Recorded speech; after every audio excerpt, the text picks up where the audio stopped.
WLPN LP Chicago 105.5 FM Lumpen Radio. You are listening to Dish with David, and my guest today is Estefanía Bermúdez. Steph, how are you?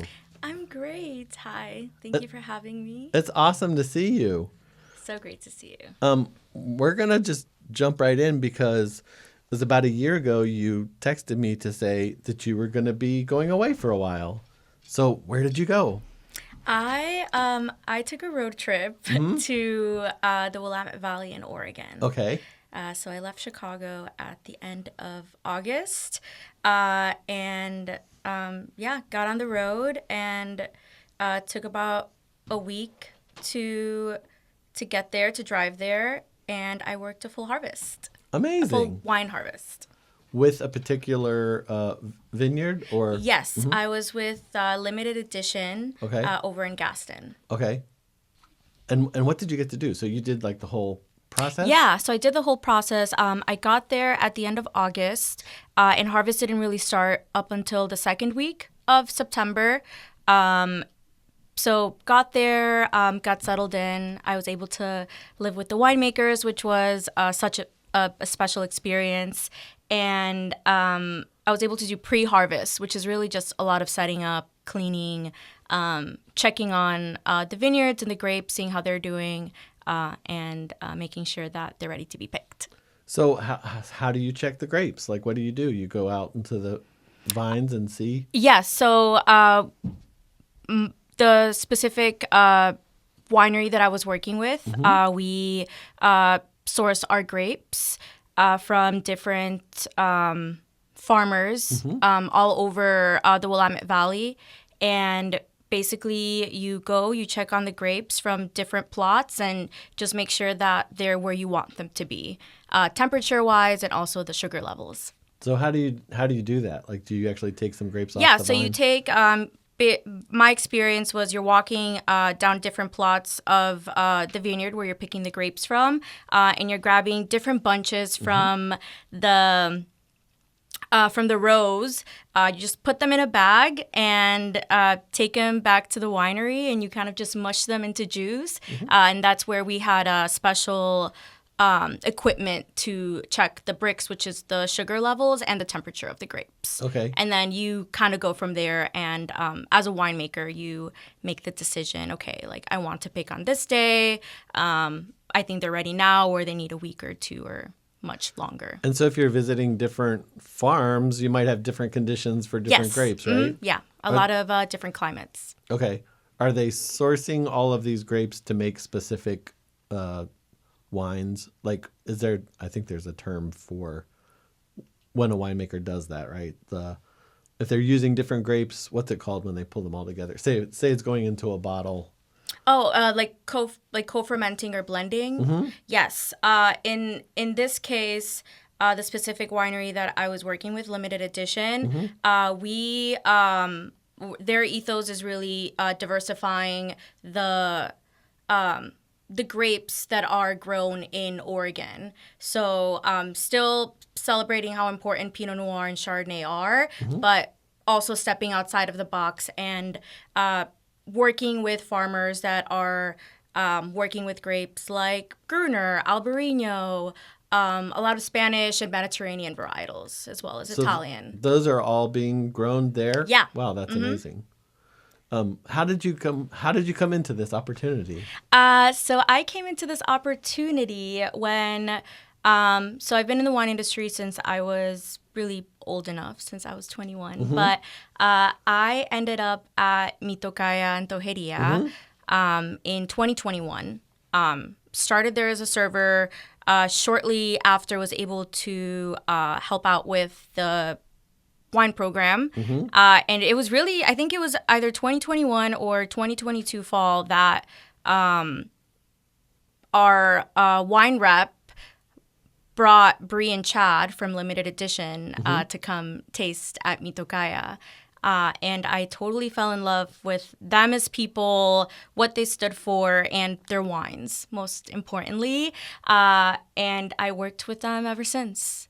And then when I knew that it was my time to leave Mitocaya and work a full harvest, which was always my dream, I reached out to Bree, and she was like, yeah, come on down. Like, you can live with us. Like, we got you. Like, just get here. And the rest was really, history, I guess. That's amazing. Yeah. Well, what are some of the things that you got to do while you were in Oregon besides, obviously, the harvest program? Besides the harvest program, so I lived there. I lived in the valley in McMinnville from August till December. Mm-hmm. And while I was there, I think I had like a day off a week. That's just how harvests operate. And on those days off, I would just go to the coast. Mm-hmm. Yeah, and explore. That was really sweet. I had never been out west, so it was very special to me to experience a different type of nature that you don't get to experience in the Midwest. Mm-hmm. So I found myself going to the coast a lot. Sometimes when we planned ahead, some of the interns and I would go up to Portland and shop and eat. Mm-hmm. And that ended up inspiring me to moving to Portland in December. Oh, okay. Yeah, so in December when I did a little bit of post-harvest stuff, so really just, again, a lot of reorganizing, moving around barrels, making sure that everything was healthy, the wine was healthy. Once that was kind of dwindling down, I decided to move to Portland mm-hmm. and just see, I don't know, what that was like, and it was special. Oh, cool. Yeah. What's the distance from? An hour and a half. Oh, okay. Yeah. So were you still doing stuff after that? At the winery, I got to visit a couple times for bottling. Mm-hmm. What's that process like? How does it work? For us specifically at Limited Edition, we basically I don't know how to explain it. We got. It was like a truck mm-hmm. that brought out all of the equipment that you need to bottle. I think you like rent it for the day or something. And you just you kind of set up a line of people, like who's going to be putting the stickers on the boxes, putting the boxes away, organizing them. And then the machinery is so advanced that it's really doing everything for you. All you're doing is just, you have two people putting the bottles in the boxes, and then you have two people putting the boxes away. And are you putting the wine in the bottle? No, we're not. The machine is doing that. The machine is doing that. Mm-hmm. Are there different tanks? Are you going to different sites to do this, or is it all there? It's all at the winery. We have everything at the winery, all of our wine. Okay. And are they, I don't know much about, how, are they in tanks, the wine? Yes. Mm-hmm. Like, what type of tanks or?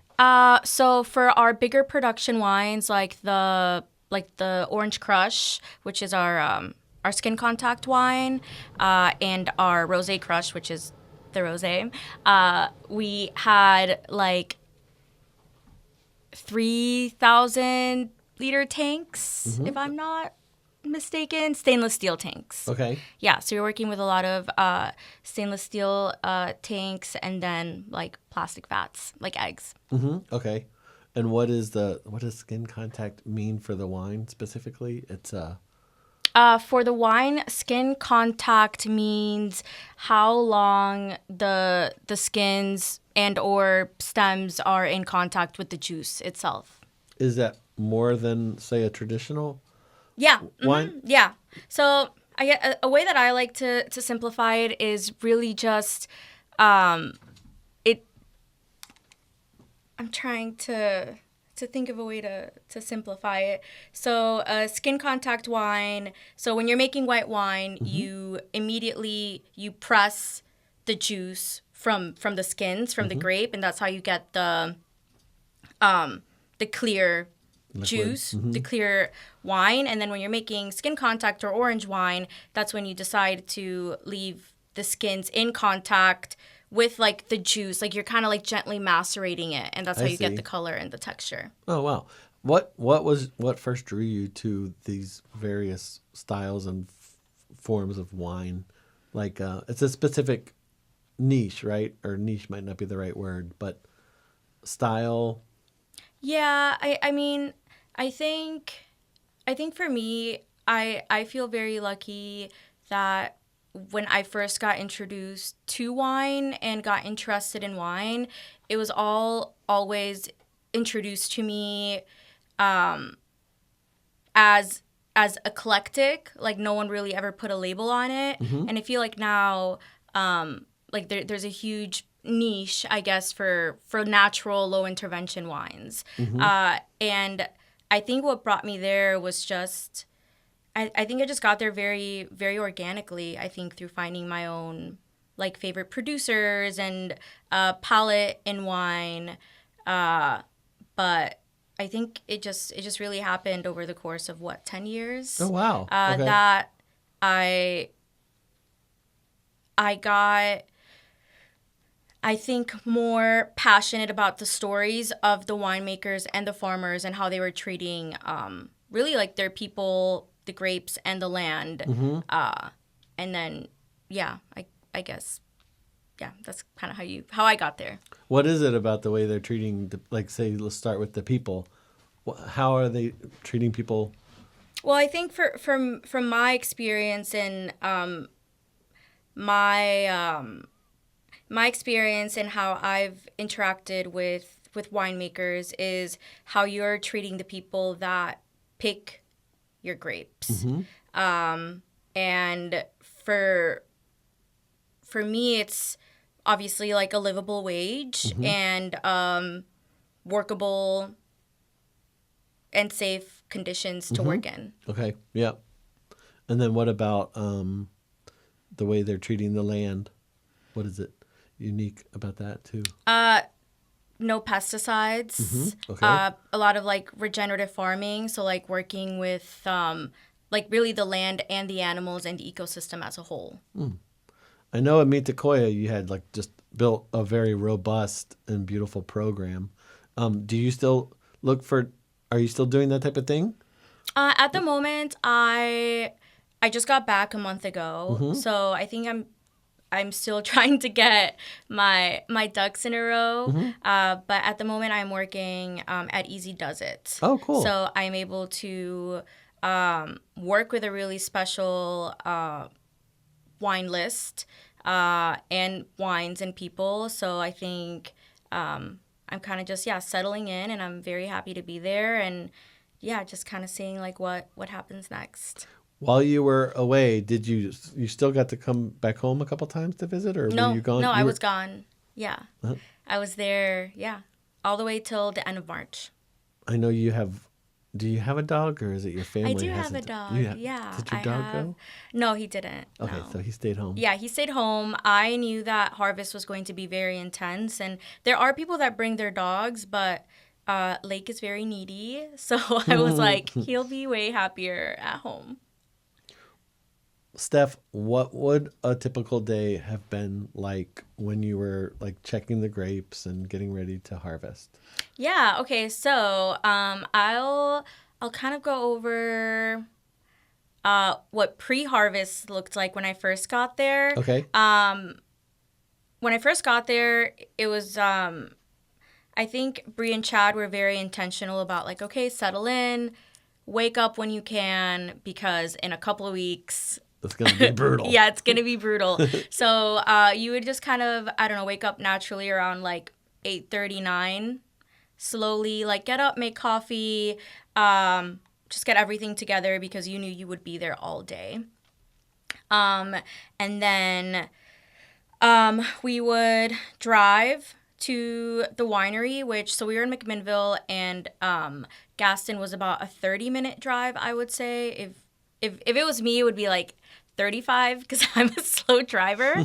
But if it was anyone else, it would take like maybe like 23, 24 minutes. Okay. But we would get there, again, settle in, turn all the lights on, of course. Like one of the first things that you do is you set up the chemicals.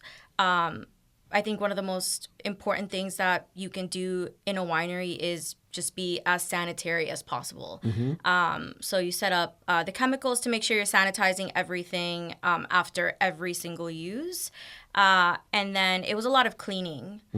So setting up all of the fermenters, making sure that they had all of the chemicals, were power washed, and then put away nicely so that they could be ready to use when we were in the chaos of like sorting and destemming and all of that.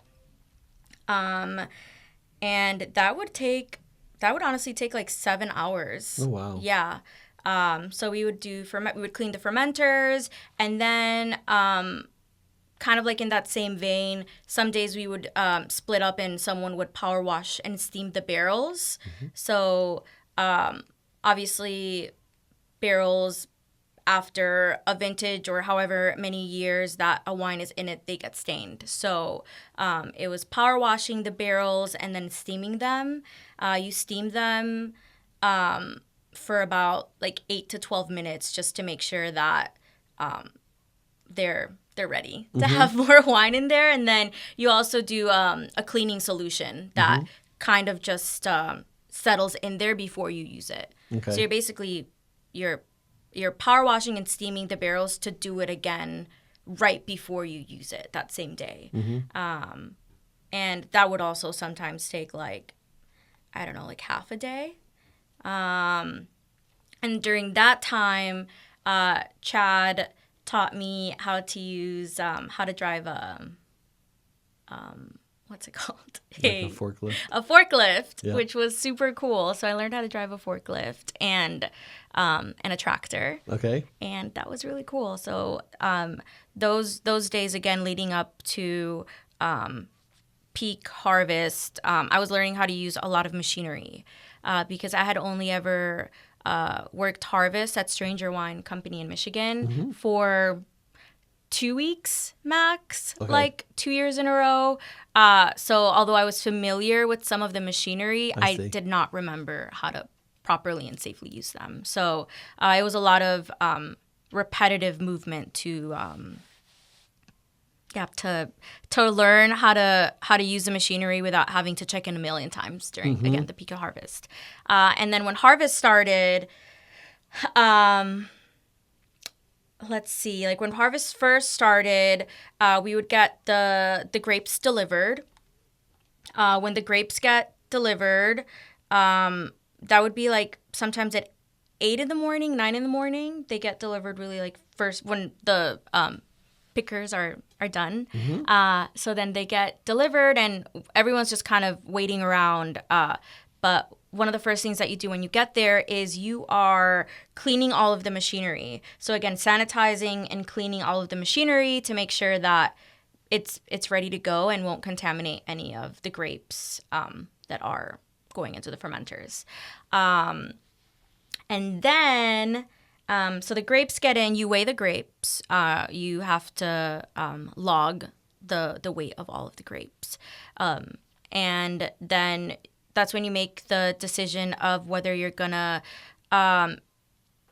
send them through the grape sorter, which it's a machine. I think it's called an elevator. I don't know if that's the correct word for it.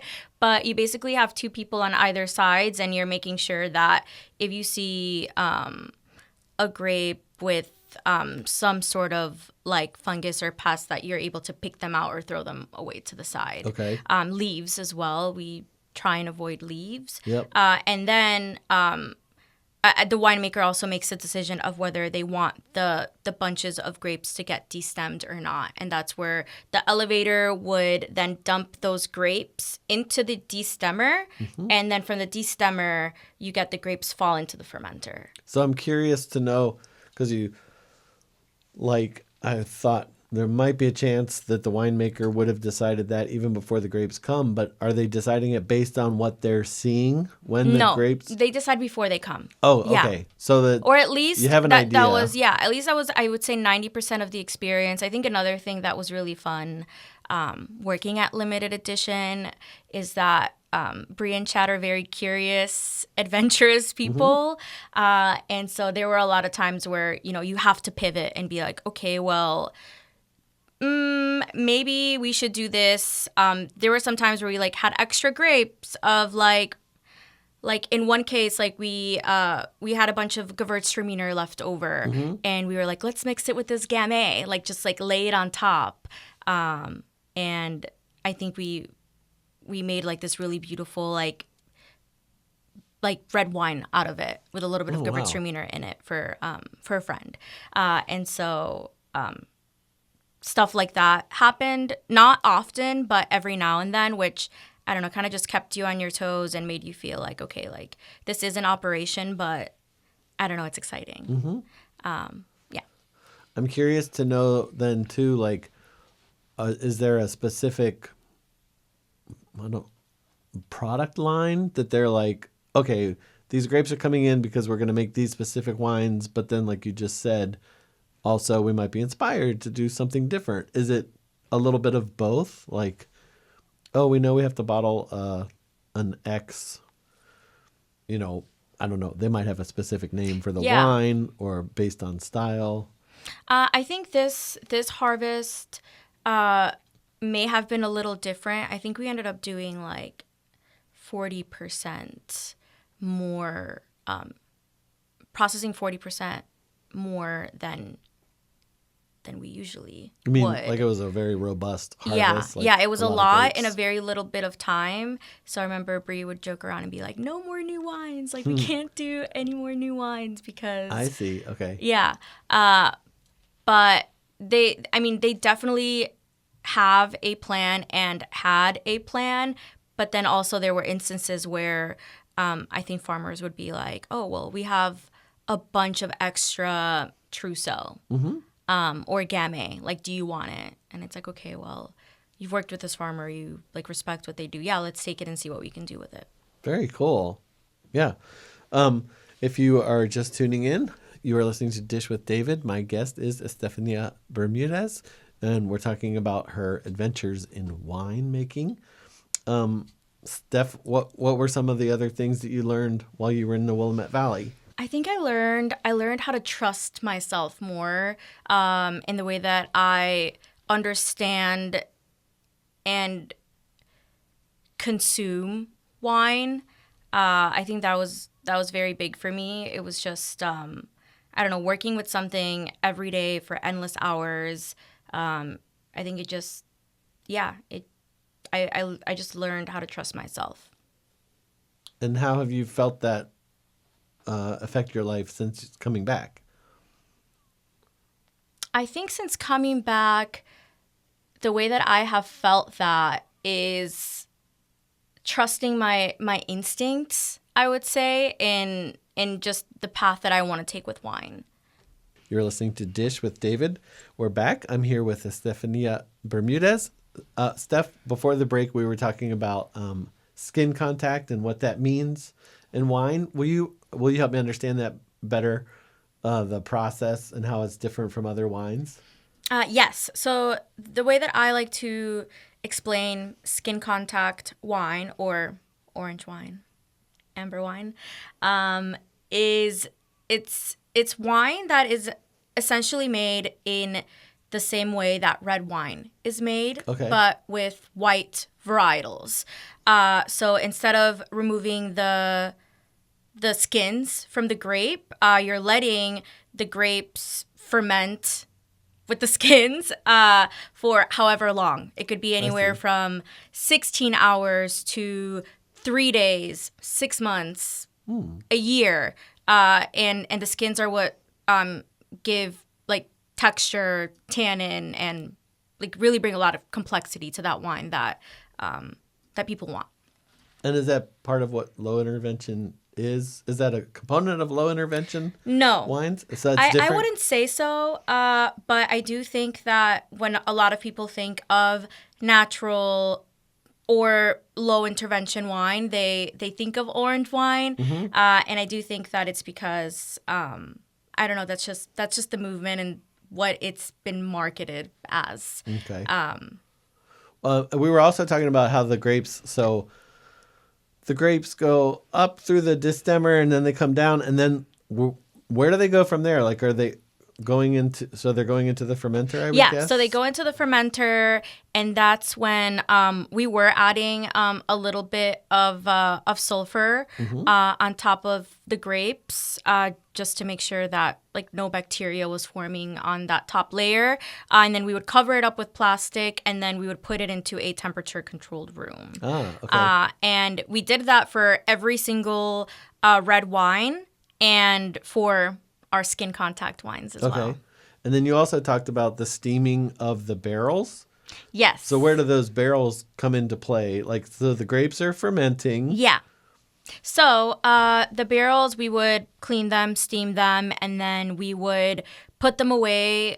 We were putting them away outside of the winery because we were just so packed in there. So we would stack away the barrels very nicely with the forklift in a way that it would be easy, accessible to get them when we needed them. So the process would then be, from the destemmer, the grapes are falling into the fermenter, and then we would put away the fermenter in the temperature-controlled room. And from there, you check on that fermenter every single day. You check on it first thing in the morning, and that's when you decide if you like what you want to do with it. There are two processes, like punch overs and punch downs, that you would do really first thing in the morning, and then. What is that? So punch downs, which is something that we were doing first thing in the morning, is when you're literally very gently pushing down the top layer of the grapes into the like really into the bottom, and just mixing everything up, making sure that everything smells good, that you're not getting kind of like that like eggy, like sulfury thing, which is not good. It's not something that you want from the grapes. And then it's really like as a way to just get everything moving and extracting those flavors. Are you literally pushing? Yeah, so you use this, I don't know what it's called, but it's like a big metal stick with like, it looks like a plunger, except that it's not plunging anything because it's hard plastic. And then you're just pushing down like the top cap, like very gently, like section by section. So for some reason, I'm such a dork, but I grew up in Williamsburg, Virginia. And in Williamsburg, there's a Busch Gardens. And part of Busch Gardens is all these different countries. And of course, in Italy, they have this stereotypical place where you can get your picture taken. Like you're standing in a barrel. Yes. Smashing grapes with your feet. So you're not doing that at limited edition, but is that the same effect? Yeah, it is. And device? then we actually did do that once. We did foot tread once, and it was a lot of fun. Oh, cool. Yeah. Okay. I didn't know if that was like a made up thing or just, but okay. No, it happens. Okay, cool. Yeah, I'm not very privy on like what the foot treading really does, but yeah. It happens. So the Willamette Valley is a region, right? Yes. Like the United States has a couple of regions. Yeah, they're called American Viticulture Areas. Oh, okay. Just like AOC over in... Okay. Exactly. Do you have a favorite, or what do you enjoy about specifically the Willamette Valley? I think what I specifically enjoyed about the valley was having so much access to drinking a lot of young wine from young winemakers that are just starting out. I think we don't really get to see that here. I mean, we have Michigan, which we'll get to that I would say is my favorite wine growing region, and one that I've been excited about over the last like 5 years. But also, and I guess to connect the both, you're seeing that in the Midwest as well, in Michigan, and really like in Wisconsin, Indiana, but in the Valley it was so much more concentrated, right? And so that's what I really enjoyed about the Valley, was just getting to try so much gorgeous wine from people that were just starting out, and a lot of people that also, didn't have that like huge financial backing that you might need anywhere else. So that was fun and inspiring. Is it unusual how many grape varietals are able to grow in the Willamette Valley? Like you named a lot of different grapes that I thought, oh, that's specific to a certain region. I think with climate change, it maybe you could say it's unusual, but it makes sense. It makes a lot of sense with the way that the climate is ever so changing, that all of those varietals make sense there right now, and there is that possibility. That's cool. Oh, so let's talk about Michigan. Oh yeah. Yeah, I remember you had quite a lot of Michigan wines. Yeah. So I first found out about wines from Michigan by visiting my friend's vineyard out in Buchanan in Southwest Michigan. Okay. And that was my first introduction. It was my first time ever. This was in 2021, and I had been studying wine since like 2016-ish. But it was my first time since I really, really got into wine. Well, really ever. Sorry, I'm rambling. But that I saw a vineyard and grapes with my own eyes and felt them and touched them. And I was like, oh my God, that is happening here. And that was still kind of during lockdown. I wasn't really like studying much about wine at that moment. I think for a lot of us, things were on hold. But then when I got back to Mitokaya, and I had the opportunity to I had a lot of creative freedom, like 100%, like fully like creative freedom with my vision, and I started tasting more wines from Michigan, like Shady Lane Cellars.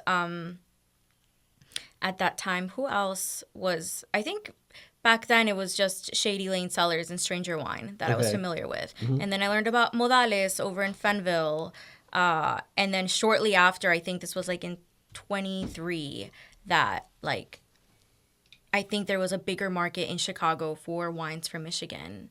And the more that I tasted all of these different varietals that, again, I had no idea were in the Midwest, I just became very passionate about, I don't know, kind of spreading that gospel of, like always, I think Chicagoans do such a good job with supporting local. I think we all hold each other very close in that we just want to support and uplift each other in whichever way. And, Michigan's not that far from us. So it makes sense with so much, like you were saying, people sourcing ingredients locally. Yeah. And these are vineyards that are nearby and close. Yeah. And then again, going back to, I know the ethos that I did start the wine program with at Mitokaya, which I had never done before, was we wanted all of the wines to be small production and low intervention.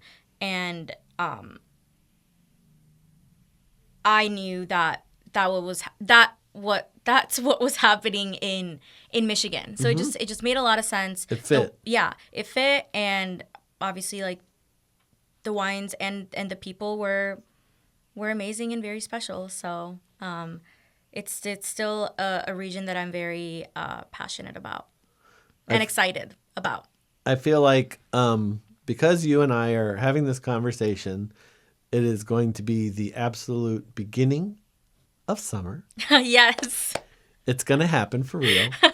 And if I want to go to the store and find a low intervention wine, or how can I tell from the label, or what can I look for I if think I want to try stuff? Yeah, I think that it's a very hard. I don't think that you are going to be able to find a low intervention wine just based off of the label. Okay. I would say again, support small when it comes to So like someone's buying wine. In my curating opinion, a selection. yeah. So I think the first step is finding your favorite like small business independent wine shop. Okay. And we have a lot of those in Chicago. So I think finding that, building a rapport with the person that's there, and then just talking to them about what you're looking for. And if that is a preference of yours, low intervention wine, then, they'll, I'm sure, have no problem leading you that way. But I do think that it would be a very tough thing to just look at a label and then be like, okay. If you had advice for somebody who is experimenting with wine and thinking about going into be a sommelier or studying it or whatever, what would you say? Ooh, I would say believe in yourself. I know how corny that sounds, but believe in yourself and really just, I don't know, hold your friends close in that sense. Like drink wine with your friends, find a small group of people or big if you can, just a group of people or even person that you can feel safe with talking about wine in a very candid way. I think that's something that has immensely helped me, is finding people that are curious about wine and are open to trying anything without putting a label on it. And again, are just open and curious. And when you find that one person or other person, just taste as much as you can and have fun with it. Oh, and cool. Then I think everything else just comes after. I feel like you can read all these textbooks and create all these flashcards, and that's important if that's a part of your journey. But don't forget to have fun and come up with all of the silly descriptors. Whatever you're smelling or tasting is not wrong. I think that's So true. the biggest thing that I preach for. It's for me, I'm Colombian. I wasn't born in America. And for so long, I would be smelling and tasting wines that reminded me of things. And I would feel so insecure because I was reading Wine Folly and being well, Sauvignon Blanc isn't supposed to smell or taste like this. But I was being reminded of fruits and herbs that I grew up with in Colombia, or even here in Chicago, that my mom would cook with. So I do beer tastings, and somebody just the other day was at a beer tasting, and someone said, "Oh, it tastes like," I forget what they said, but someone else goes, "No, it's more like," and I'm like, "You're both right. Your olfactory senses, they're not lying to you. Yeah, it's reminding you of something." That's I love that you said that. And I think one thing that now even I'm struggling with is even if you taste something off, trust yourself in that and just stay open. Just say it. Yeah, just be okay, well, is this supposed to taste like this? And if you're tasting it with someone else, I don't know, just be confident and silly. That's part of the fun of exploring. Yeah. Cool. When you are not opening bottles and harvesting grapes, what are some things you like to do? Well, as of lately, since I came back, I've been spending a lot of time with my mother because I missed her so much. And it was my first time being away from home for so long. Aww. Believe it or not, I had never left Chicago since I came here at 5. But when I'm not at the wine bar opening bottles and making vodka sodas, then I'm either going to yoga with my mom or going on really long walks with my dog Lake, spending time with my little brother, or going out to fun bars and restaurants with my friends. Very cool. Yeah. Are there festivals that you try not to miss during the summer? I'm not. I used to be a really big festival goer when I was a teenager. So I feel like now, like street fest, like a spontaneous street fest, I will totally go to. What else? I really just love going to the beach. I feel like that's my festival, going to the dog beach. I love it. Yeah. Steph, if people would like to learn more about you or follow you, are you on social media? Yes, you can follow me at Steph Bermúdez on Instagram I love it. with an F. Cool. Yeah. Steph, thank you so much. Thank you. It's been wonderful talking with you. Yeah, thank you so much. I'm so happy to be back. Thank you for having me here. This is special. Maybe we could schedule a tasting sometime. Yes. And Let's have do it. an event for listeners. Yes. That would be really neat. I would love nothing more. Cool. More to come. Thank you so much for listening. WLPN LP Chicago, 105.5 FM Lumpen Radio. This is Dish with David, and we'll talk in a couple of weeks. Thank you so much.